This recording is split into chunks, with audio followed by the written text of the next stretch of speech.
නංගි උදේම වැඩ පටන් අරන්. ඔව් අක්කි. අම්මා මට නියම කරලා තියෙන්නේ. ගෙවල් මිදුල්ලේ මතු ගන්න ඒක හොඳ ව්‍යායාමයක් කියලා. පත්තරේ ඇවිත්. ඉංග්‍රීසි පත්තරේ නේද? අපේ ගමේ කොහෙන්ද සුද්දෝ? මන් දන්නවා. මේ ඉන්න අයගේ හැටි බෑ. ඒක නෙමෙයි. කවුද සඳුන් නංගිගේ ડોක්ටර්? මේ එම්ම වෙනම කෙනෙක් කියලා නෑ නේද සඳුන්? කවුරු හරි ස්පිරිතාලෙ ඉඳීනේ. අපෝ එහෙම හරියන්නේ නෑ. දැන් මෙන්න හොඳ ડોක්ටර් කෙනෙක් අල්ලගන්න. අම්මා කියන්නේ ක්ලිනික් යන්න ඕනේ නෑ කියලා දැන් මම. කවුද? නංගිගේ අම්මද? නෑ. මේ සඳුන්ලගේ අම්මා. ඒ වුණාට මං නම් හිතන්නේ බබෙක් කියලා දැනගත්ත ගමන් ක්ලිනික් යන එක හොඳයි. පස්සේ ඇති වෙන මුගක් කරදර කල්පියාම මගේ අරව ගන්න පුළුවන් නේ. අපි අම්මට කියලා බලපු නේද සඳුන්? බර කිරුවද නංගි? නෑ අක්කි. දැන් මාසෙන් මාසෙට බර වැඩි වෙන්න ඕන. දන්නේ ඉතින් කිරුවේ නෑනේ. නිකන් ඉඳලා හරියන්නේ නෑ. බර කිරන්න ඕනේ. ඇයි සඳුන් මෙයාව ડોක්ටර් කෙනෙක් ළඟට එක්කන් යන්නේ?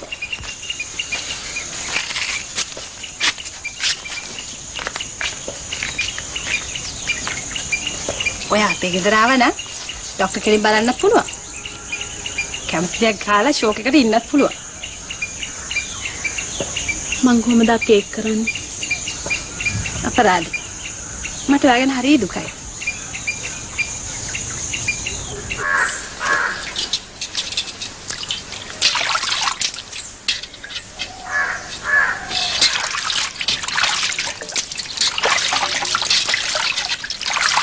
අම්මේ මංජුලාව ක්ලිනික් එකට යන්න කාලේ හරිය නේද? මේ හදිසියේ හදිසියක් නෙමෙයි. අර මල්ලක්කත් කියන්නේ දැන් එක්කගෙත් හොඳයි කියලා. දැන් මේ ගෙදර දොස්තර නෝන්ලත් ඉන්නවද? ඔය එක එක්කෙනාගේ උපදෙස් තිබිලානේ මම මේ දරුවෝ තුන්දෙනෙක් හැදුවේ. උපදෙස් හොඳ නම් අම්මා කලබලෙන්න ඕනේ නෑනේ. බර කරන්නත් ඕනේ. ඕවා ඉතින් ඉදිරිය කරන්න පුළුවන් දේවල් නේ. අර කොහොමෝලේ කොහු කිරන බලන්ස ගෙනත් දීපන්කෝ.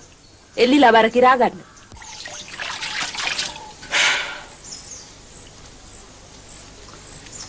ඉතින් අපි බර කරන්නයි කියලා කියන එක නරක උපදේශයක් නෙමෙයිනේ. හොඳ හරි නරක හරි ඒවා අපිට කවුරුවක් කියලා දෙන්න ඕනේ නෑ. අපිත් දන්නවා. උඹ ගිහින් කියපන්. ওই පිටරට පැටර්න් අපිට හරියන්නේ නැත. අපිට පුළුවන් හැටියකට අපි කරගන්නන්ගේ කියලා.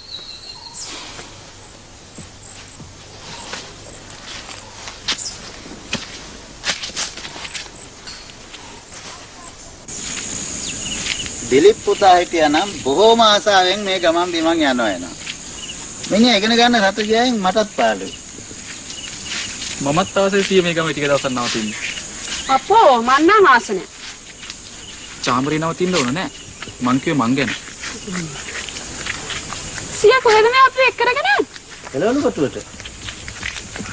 ඊයා. අනේ රංජන් මට හෙල්ප් කරන්නකෝ. ගඟට පැනනා නම් හරි. ඊයා මට එපා මේකත්. ගොම කියන්නේ චාමරීට ජරා වුණාට අපිට නම් ජරාව නෙමෙයි. මේ ගමේ ගෙවල් වල ගෑනු ගොම අතින් දිය කරලා ගෙවල් වල ගානවා. අතින් ගානවා? ඊයා මට බෑ මං ආපහු යනවා. ඉතින් යන්න. මං යනවා සියත් එක කොටුවට. ඒන දරුවා ගෙදර ගියාවේ. අපි ආපහු යනකොට මේ සෙරෙප්පු කුට්ටම හොදලා ගිහින් දෙමු.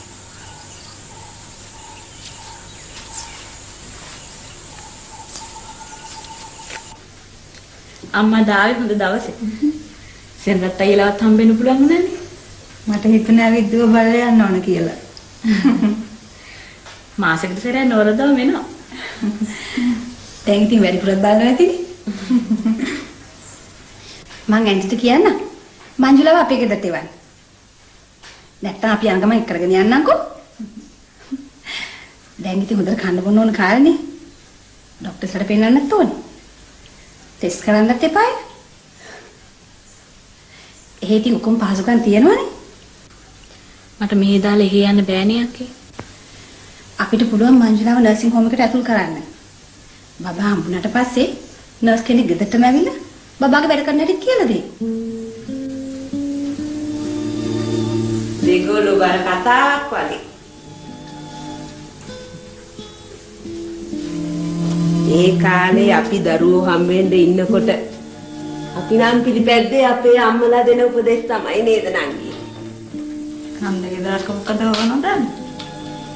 ඒ කාලේ උපදෙස් කියන්නේ නංගියේ අපිට කිසිම ලෙඩක් දුකක් හැදුන්නේ නැහැ නේද? අපි කෑමෙන් බීමෙන් පරිස්සම් වුණා. ඕනට වඩා පරිස්සම් වෙන්න ගිහිල්ලා කෑම බීම අඩු කළාම ලේත් අඩු වෙනවනේ අම්මේ. අනේ අපිට නම් ලේ අඩුනේ නැහැ කිරි අඩුනේ. මං නම් ඔය එක ළමයෙකුටවත් බෝතල් සූපු කටේ තිබ්බේ නැහැ. උන්නේ අම්මා මේ වෙන රටක එළදෙනෙක් වෙන්න මං ඉඩ තිබ්බේ නැහැ. ඔය අපේ සඳු මං හිතන්නේ අවුරුදු 3ක් විතර මයින් කිරි බීවා. ඔව්. අම්මගේ කිරි ටික බිව්වේ කාට ඉහෙන් බහින රෝගයක් නැහැ. ඔය අපූර්වට හැදෙන්නේ. ඒ උනාට දැන් කාලේ සමහර ගෑනු රූපයව ලස්සන වෙනවා කියලා කිරි දෙන්නේ නැහැ කියන්නේ. රූපෙද ලොකු දරුවද ලොකු. අනේ අපිට නම් අපේ දරුවා ලොකුයි. නැද්ද ළමයිනේ? අම්මා කෙනෙකුට කිරියරෙනවා කියන්නේ තමුන්නේ දරුවට දෙන්න මිසක් හිර කරන් ඉන්නේ ඈ.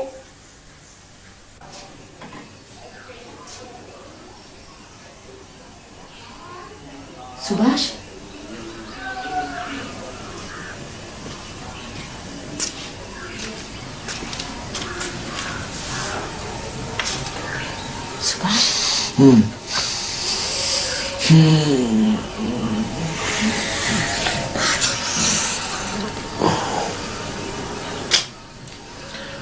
අඩු දවස්වලට ටිකක් නිදාගන්න ඉඩ දෙන්නකෝ කුමාරී.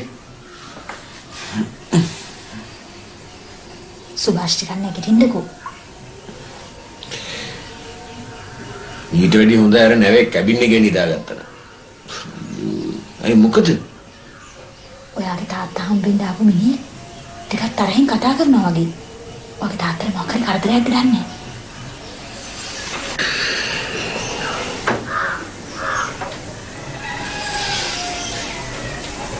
කාර් බිස්නස් කාලේ වගේ මේ බිස්නස් එකේ ප්‍රශ්න ඇති වෙන්නේ නැහැ. තාත්තා කියන විදිහට මේ බිස්නස් එක සොලිඩ් නේ. මට නම් මිනිහගේ කතාව ඇල්ලුවේ නැහැ. ඔයා ටිකක් බැලුවොත් හොඳයි නේද? යා අnder ෂර්ට් එක ගන්න පොඩ්ඩක් එන්න. හරි හලෝ අපි මේවා දාලා අතුරුදන් වෙන්නේ නැහැ. This is my permanent resident. මේ මගේ ගේ. Oh yes. මිස්ටර් අල්මේදා මුලදී කිව්වේ සල්ලි ගත්ත ගමන් අපි රට අරිනවා කියලා නේද? හරි අයිසේ. මට කියන්නේ එක එක්කෙනා යවන්න කියලාද? මේකේ තියෙන සිස්ටම් එකක්. මීට කලින් අපි එවෙත් එහෙමයි. අපිට තව ටික දෙනෙක් මදි. මේ දවස්වල ඉන්ටර්විව් කරනවා. තව සුමානයක් ඉවසන්න. only 7 days. මම සල්ලි 25000ක් ගත්තේ පොලියට 110 ගානේ. මම මාසෙ 2500ක් ගෙවනවා. නිකන් අපරාධ මම පොලිය ගෙවනවා. බොයිලර් මේකස් පුළුවන්. බෑනේ. ප්ලේට් මේකස් පුළුවන්. බෑනේ. බ්ලාස්ට් ඉම්පෝර්ට් පුළුවන්. බෑනේ. පුළුවන් නම් දැන් යනවා. දැන් oh yes. පඩිය LD 120. LD එකේ US dollars 3.3. Oh yes. මට පොරොන්දුනේ ඩ්‍රයිවිං දෙනවා කියලානේ. කලබල වෙන්න නරකයි මිස්ටර් ස්මිත්. කලබල වෙන්න නරකයි. කලබල වුණොත් කිසි දෙයක් කරගන්න ලැබෙන්නේ නැහැ. ඉවසන්න ඕන. ඉවසන්න ඕන. ඉවසීමෙන්නේ අර මොකද ලැබෙනවා කියන්නේ නරියට හම්බෙච්ච එකද? විහිළුත් දන්නන්නේ. අන්න එහෙම තමයි ඉන්න ඕන. විහිළුවෙන් විනෝදෙන්. ඕකේ දැන්. අපි ලබන සතිය හම්බෙමු. Before next Monday. Okay? cheerio.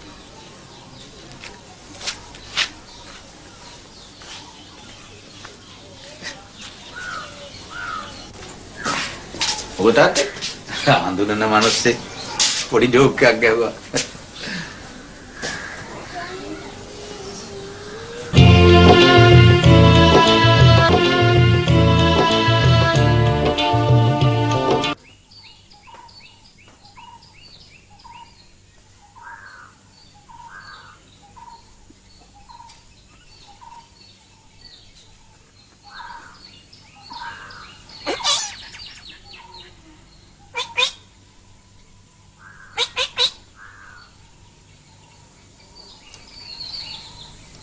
යුතුයකම් ඉෂ්ට කරන්නයි නැවතුනේ.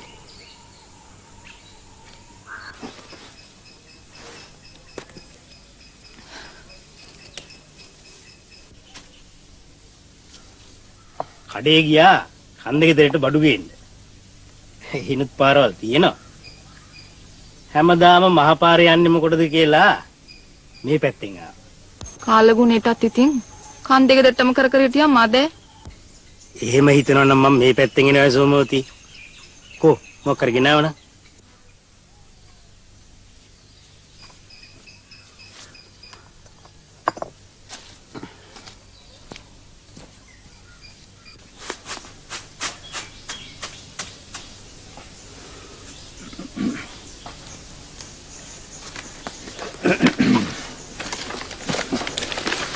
මේ ලොකු ආමියට අහුනොත් එහෙම කඩකාරයා දුන්නු තරම කියලා කියනවා. මං හිතුවා කාලගුණේ ටික දවසකින් මේ පැත්තේ ආවේ නැත්තේ අපිත් එක්ක හිතමනාපකින් වද්ද කියලා. එහෙමත් අමනාප වෙනවද සෝමෝති අපි?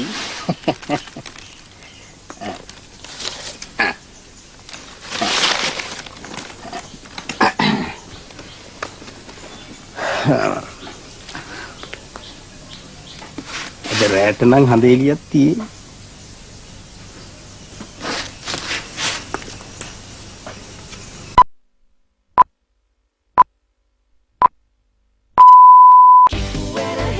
Maggi Papare Spicy Chicken rasa kick වෙන අලුත් වෙනස.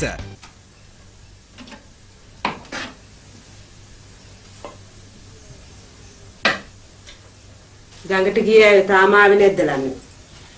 චාමරිල නම් ආවම්මි. මයුරක්ලා තාම ආවේ නැහැ. අම්මි අර තලන බටුයි කොස්සට මාළුයි මුරුංගයි එහෙම කයිද මයුරක්ලා? මොකෝ කණ්ඩ බැරි? ඒගොල්ලෝ සුද්දද? ඒගොල්ලන්ට කණ්ඩ බැරි නැසෙනට පුතාවත් කයිනේ. කොකට තමයි මම බිත්තර ටිකක් බෙදලා ගන්න. බිත්තර? යස්ස අගේට තියේ බිත්තර කැඩුවොත් ඔය කාලේ.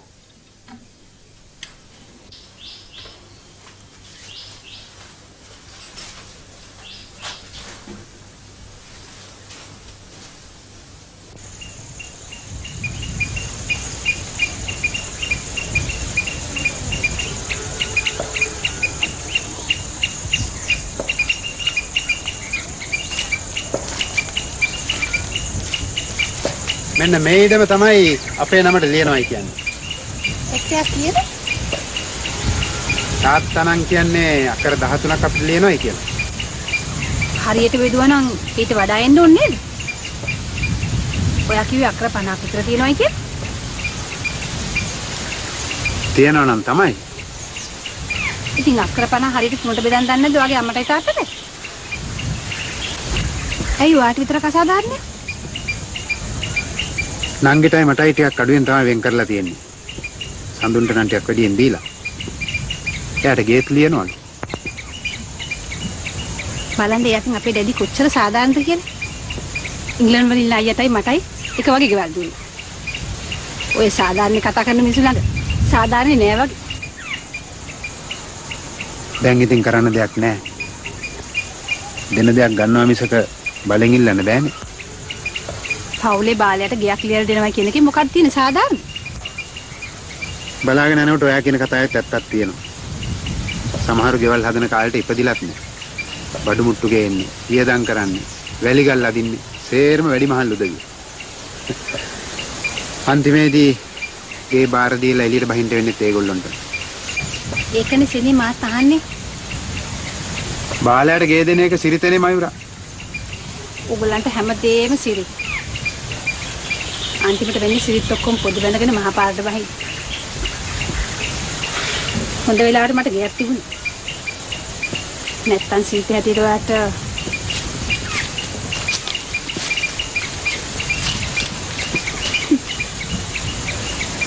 මේ සෝනකුත් තියෙන සිරිත හැටියට මල්ලිට ලොකු ගෙයක්. අයියට සෝන. මේ සෝන කඩලා දාලා සමහවුසෙකුත් එක්ක චුට්ටි ගයක් හදාගමු. ඉන්ලයිට්ලා හරි රෙස්ට් එකක් ගන්න එන්න පුළුවන්. සෝන කඩලා? මේක අපේ මහප්පගේ සෝන. තාත්තගේ අයියාගේ. එහෙනම් මහප්පා වෙලාවට තනි දකි. මේට වඩා හොඳයි සෙනේ මේ ඉඩම විකුණලා දාලා නුවරඑළිය පැත්තෙන් අපි හොලිඩේ බංගල එකක් ගත්තා. මේ මැරිච්ච මිනිස්සුත් එක්ක මේ කැලේ ඉඩම් තිබිලා ඇති වැඩේ මොකද?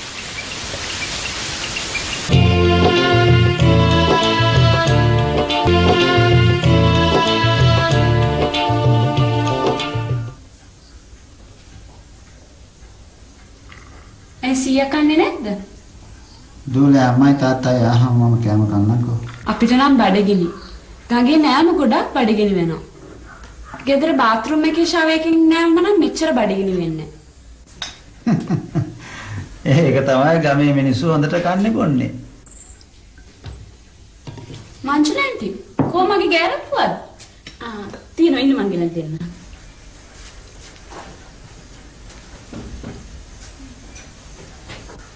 කනවා ලංකාවේ මිනිස්සු කෑම කන්නේ අතින්.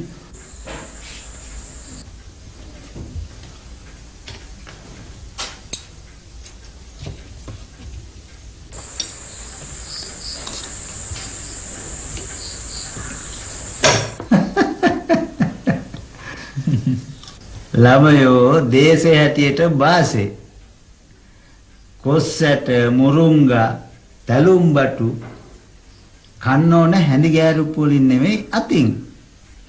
ගමේ ගොඩේ කෑම හැඳි ගෑරුප්පු වලින් කන එකත් විහිළුවක්. බටහිර කෑම අතින් කන එකත් විහිළුවක්.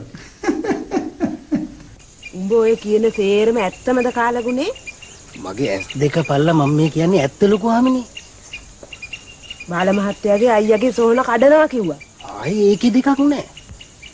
අපි දෙන ඉඩම විකුණනවා කිව්වා. ඒකේ දෙකක් නෑ. විකුණලා මේ නුවරඑළිය මොකද්ද කරනවා කිව්වා. මේ ගෙදරිනුත් කොටහක් ඕනේ කිව්වා. කිව්වා විතරක් නෙමෙයි. අඳුම් මහත්තයාට පළු පැලෙන්න බැන්නා. ඕක තමයි කාලගුණේ මං උඹට කිව්වේ.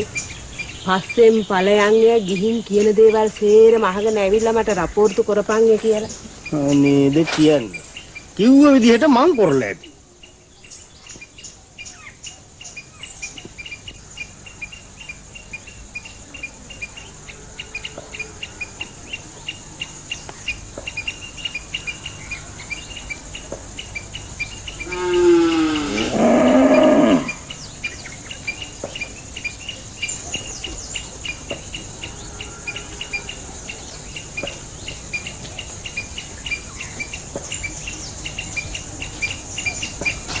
ලොකු පුතේ පොඩ්ඩක් මෙයාට ඇවිත් ගියාලා.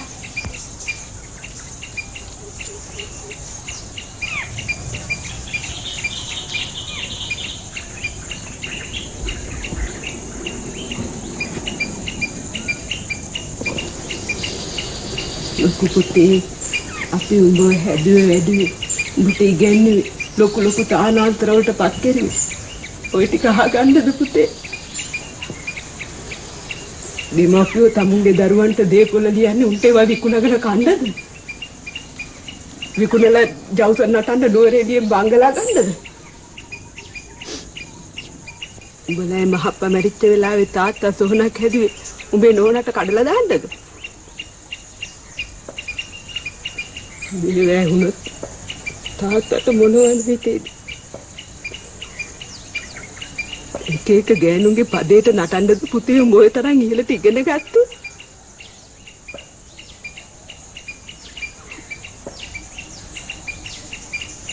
අම්මා ඔයාට ගණන් ගන්න ඕනේ නැහැ.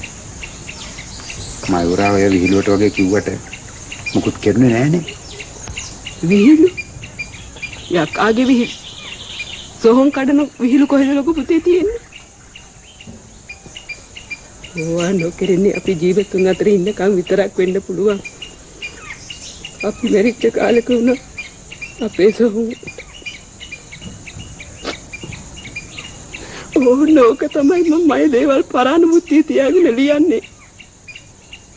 අපි ජීවත් වෙලා ඉන්නකම් හරි අපේ දේවල් ඉතුරු වෙලා තියෙනවා දකින්න මං ආසයි පුතේ.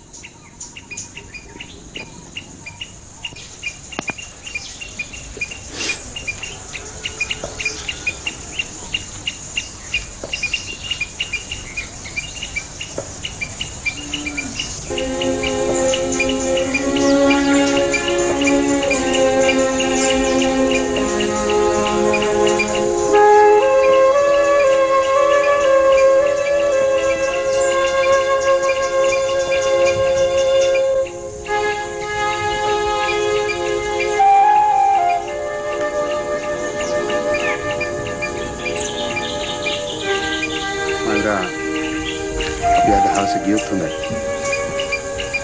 කන්තෝරෙත් වැඩ කොට ගිහලා ඉතින්.